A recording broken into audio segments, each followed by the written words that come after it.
السلام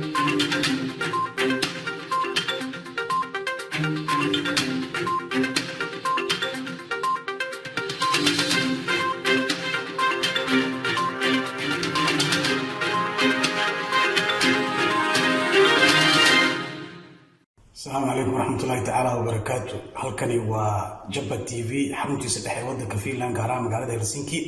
Dhammaan reer Finland ku bishaareysta TV-ga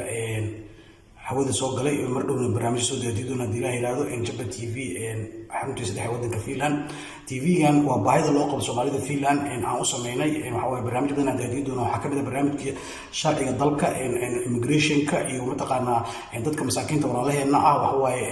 warbixinada iyo faa'iideysiga waa u sameyn doona barnaamij gaar ah noqon doona sidoo kale barnaamijka fakta oo yar mahdi ilaa ilaado waxyaalaha ka qarsoon ee Soomaalida Finland mataqaana xagga jaalidaha xagga ururada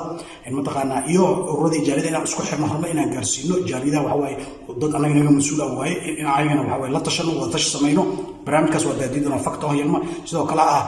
Jabadtv xaruntiisa dhexe wadanka Finland wuxuu daadidoona barnaamijka arimaha bulshada isdhexgalka society-ga Finnish society-ga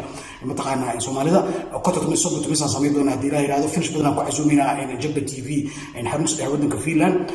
xoggan wuxuu barnaamijkaas wuxuu diiradda u saarayaan sharciga dalka